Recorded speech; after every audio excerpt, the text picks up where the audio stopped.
Bienvenidos. Hoy les traemos las noticias más relevantes de Ecuador. Exploraremos los desarrollos recientes y cómo estos están afectando al país. No se pierdan nuestro análisis completo. Veamos a continuación.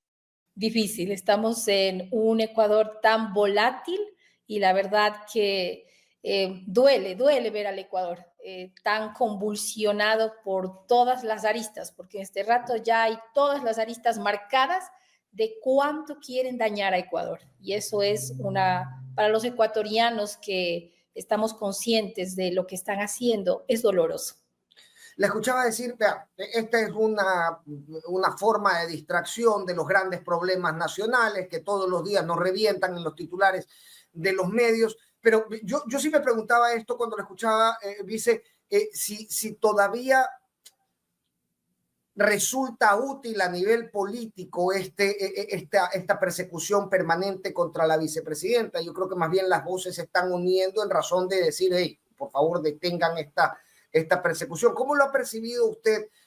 Dice que es además la depositaria de todas estas ideas brillantes de persecución que salen del gobierno.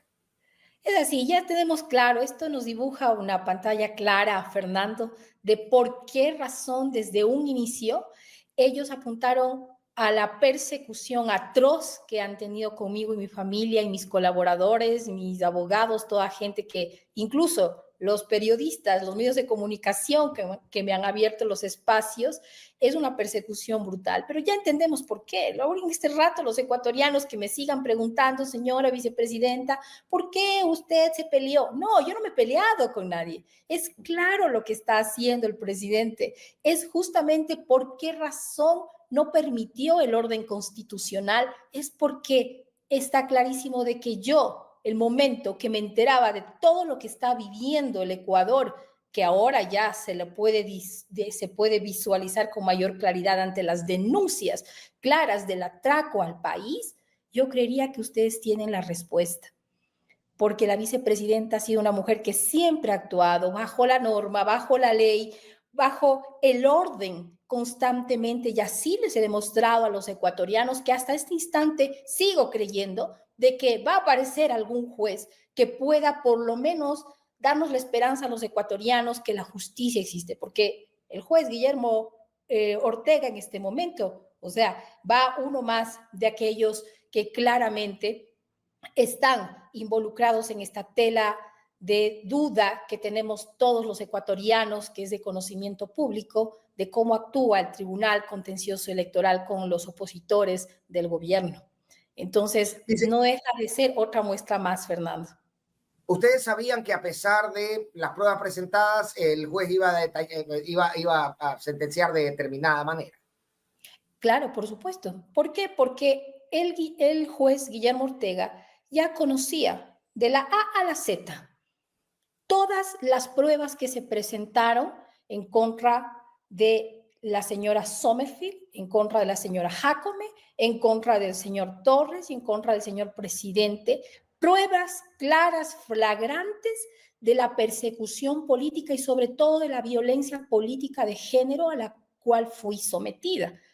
Pruebas, escritos, es decir, todo lo que al juez claramente no le dio la gana de leer, ni siquiera tomar en cuenta para poder llegar a un razonamiento claro, como lo acaba de decir o lo dijo mi abogada Dominic. Es decir, este vacío de motivación que nos muestra ahora en esta sentencia, un vacío completo, porque no tienen pruebas. No tienen pruebas. Es decir, mientras nosotros mostramos todas las abundantes pruebas, desde escritos de la señora Sommerfield en quipuks legales, documentos legales, enviándome a callar contra mi libertad de expresión, que fueron claras y contundentes, por ejemplo, una de las pruebas, y no solo una vez, 3 veces, a la vicepresidenta de la República. Sin embargo, el juez Guillermo Ortega dijo que son inocentes, que no tiene nada, lo cual se contradice ahora con la nueva sentencia que presenta la prueba la señora Sommerfield en una actuación en donde yo estaba frente a la Asamblea Nacional. Ella presenta como prueba de la violencia política de género que yo he tenido hacia ella ante el Pleno de la Comisión de la Asamblea Nacional, para poder mostrar a los ecuatorianos con pruebas en mano de lo que ella hizo para violentar a la vicepresidenta de la República. Y en esa intervención suya en la Asamblea, que la colocamos aquí casi en su integridad en la contra, usted decía, mire, aquí se me ha sometido a ser subalterna, a pesar de ser vicepresidenta de la República electa por votación popular, se me ha sometido a ser subalterna de una subalterna mía. Palabras más, palabras menos. Y eso es lo que ha recibido y lo que ha capturado el juez Guillermo Ortega para sentenciar a la vicepresidenta de la República. Usted me dice, y la escuchábamos a Dominic decir, oigan, no hay mucho razonamiento, no hay mucha motivación, pero alguna motivación habrá. ¿Existe en la sentencia alguna forma, así sea estirando el chicle, ¿no? que haga pensar que Guillermo Ortega ha tomado por buena esta prueba y en razón de ello sentencia con algún tipo de vinculación en la ley, por supuesto? Es que esto es el horror que tenemos cada uno de los que entendemos y los que entienden hasta la jurisprudencia, ¿no? Porque ha sido altamente cuestionado nuevamente por el sector jurisprudencial de la nación, del Ecuador. ¿Cómo puede haber emitido semejante sentencia? Y la multa a la cual se atreve, obviamente, a hablar un juez, que también sea paso, también, y digámoslo, porque esto los ecuatorianos saben y es de conocimiento público, este presunto involucramiento que él tiene en el caso Plaga, ¿no? Es decir, en donde él supuestamente recibió $30,000 para archivar la denuncia que tenía la viceprefecta de Chimborazo. Cosas que nos dejan a nosotros pensando, ¿no es cierto? O sea, ¿cómo no? Si el objetivo claro y el primer objetivo de este gobierno es cortar la cabeza e ir y golpear a la vicepresidenta sin entender que el que golpea a la vicepresidenta está golpeando el orden constitucional, y el orden constitucional hace que los ecuatorianos justamente podamos vivir de manera equilibrada. Han abolido el orden constitucional, por lo tanto estamos viviendo lo que estamos viviendo. El caso de Campos Sacha es gravísimo, lo que está aconteciendo en este momento. Pero si hubiera habido una persona que podía haber puesto un pare y un alto a este abuso del poder nuevamente, es justamente lo que los ecuatorianos hoy estamos lamentando, porque ante lo que se está viviendo, ¿qué es lo que podemos hacer los ecuatorianos? No podemos en este momento hacer mucho los ecuatorianos cuando ya vemos que se ha dado, y con un descaro total. La ministra habla de que tenemos una corona oxidada, ¿no es cierto? Creo que la creadora de decirnos que tenemos una corona oxidada, para ellos, ¿cierto? Porque si fuera tan así, no creería que el contrato de los cuales ellos firman claramente, pues no tendría ninguna validez si tuviéramos una chatarra, ¿no? Algo así parecido como el tema de las armas, acuérdense ustedes, que nos metió en un problema muy grave entre Rusia y Estados Unidos, creyendo que los armamentos también son chatarra, algo así por el estilo, ¿no es cierto? Entonces, se van a encontrar, yo creo que a la final, contra de otras sentencias del mismo Tribunal Contencioso Electoral, mi querido Fernando. ¿Por qué? Porque ya dictan sentencias, y lo que hoy acaba de hacer el juez Guillermo Ortega es ir en contra de esas sentencias que ya están, que han dejado precedentes, ¿cierto? Y obviamente esto es tiempo, sabemos que ellos tienen un calendario electoral a los cuales se rinden, y obviamente esto es algo que en el tiempo obviamente no le tenemos a nuestro favor. Sin embargo, iremos haciendo lo que tenemos que hacer hasta el último momento, porque esto debe quedar registrado en la historia de los ecuatorianos. Creo yo que el gran llamado a la unidad nacional en este momento, que sobrepasa el tema vicepresidencial, porque ya está claro por qué razón no quiso que se cumpla el orden constitucional para que él pida licencia. Es obvio que una hora ellos no quieren que estaría en la presidencia, porque obviamente saldría a la luz cosas como Sacha y muchas cosas que nos deben a los ecuatorianos, como es el caso Progen, ¿no es cierto? El tema eléctrico, que ya sabemos claramente a qué están jugando ellos, porque usar o mal usar el orden constitucional para sus beneficios personales, porque aquí son beneficios personales, no son beneficios de la nación, son beneficios personales, que claramente se evidencia que usan sus primos, sus tíos, sus allegados. O sea, ¿cómo se puede imaginar que el cuñado de la supuesta vicepresidenta, la señora Helliber, a quien yo la conozco, ¿sí?, es el que firma el contrato? Por favor, los ecuatorianos, despertémonos ante lo que nosotros estamos viviendo en este momento, que deja de ser más allá que la novela que él ha querido dibujar durante el tema vicepresidencial, que no es así, no existe, vuelvo a repetir a los ecuatorianos, ninguna intención de mi parte de haber querido crearle un golpe de Estado, de haber querido por la fuerza y por la ambición tomar el poder. Eso no existe, eso no es verdad, eso es un cuento que se creó justamente para evitar lo que hoy los ecuatorianos estamos sufriendo. Ahora, dice, ¿cuál es el estatus de hoy de Verónica Abad? Porque usted me decía, mira, el tiempo no juega a nuestro favor y sabemos que los tiempos son políticos, y si los tiempos son políticos, yo lo que debo entender es que el propósito es que usted no ocupe, como usted me dice, ni media hora la presidencia de la República. Si uno toma el proceso, las posibilidades que ustedes tienen a nivel jurídico en este momento y las mide con un calendario, es eso lo que va a pasar, es eso lo que probablemente suceda, que en la segunda vuelta tengamos nuevamente en esta disputa de si es o no es un presidente que nunca pida licencia y que, digamos, aproveche la majestad del cargo para hacer campaña. Ese es el propósito. ¿Están cerca de cumplirlo? Están cerca de cumplirlo porque se supone que esta sentencia a la apelación sube, ¿no es cierto?, hacia, digamos, el pleno del Tribunal Contencioso Electoral. O sea, vamos a tener 5 jueces que van a decidir sobre eso.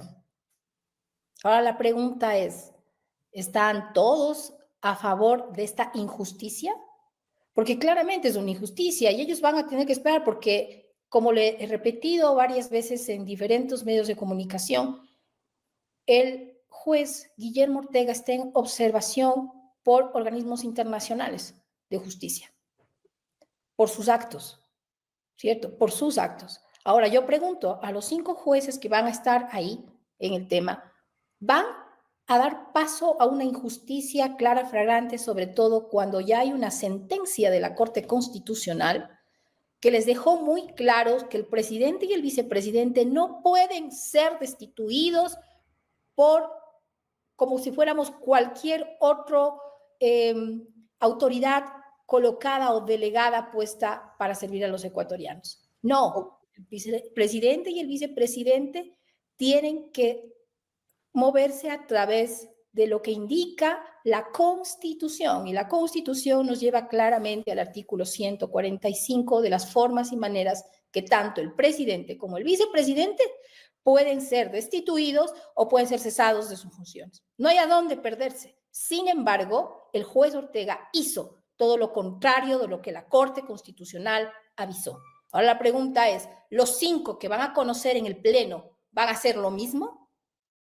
Estaríamos ante un claro, evidente golpe de Estado que estamos viviendo los ecuatorianos, un Estado fallido, vuelvo a repetirlo. Si no somos conscientes de eso los ecuatorianos, vamos a perder el país. ¿Cuáles son los tiempos de esa apelación? Porque tenemos apelación, ampliación y aclaración. ¿Cuáles, digamos que en su equipo jurídico, cuáles son las fases que se han determinado cumplir, digamos, para luchar contra esta carrera, contra el calendario, si se puede? Porque al final del día que se busca es una vicepresidenta en pleno ejercicio de sus derechos políticos y de sus atribuciones constitucionales. Así es. De acuerdo a los tiempos que se miden en el calendario, parece que actuaron anticipadamente en estos cálculos, ¿cierto? Porque a nosotros nos da tranquilamente los días para la apelación y para el tema de aclaración que se va a poner, ¿no? O sea, si llegamos antes de que inicie la campaña política. Ok, antes del Entonces, inicio del periodo de campaña, digamos, si es, es si es que correcto. las cosas avanzan Antes, como... claro, y recordemos a los ecuatorianos que ahora es de manera distinta, ¿no? Arranca primero el 23 de marzo Ujú. con el debate presidencial. Por lo tanto, él ya debería estar con licencia el día 22 de marzo.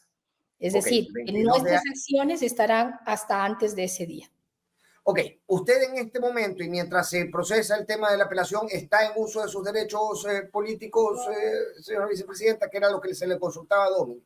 Sí, por supuesto que sí. Mientras esa sentencia no esté inscrita y no tenga todo el proceso que debe tener por legalidad y de acuerdo al legal y debido proceso, ¿cierto? Sigo en mis plenas funciones, sigo siendo la vicepresidenta constitucional de la República y pues así estoy para los ecuatorianos. Oiga, me dice, ayer yo me preguntaba algo, ¿no? La escuchaba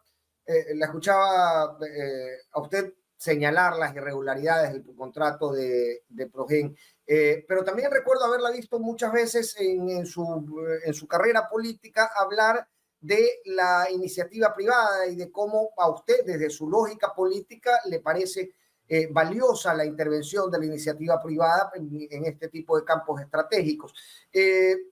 No piensa que al menos esa visión se ve perjudicada cuando se deja abierta la puerta a este tipo de cuestiones que ciertamente no lucen transparentes?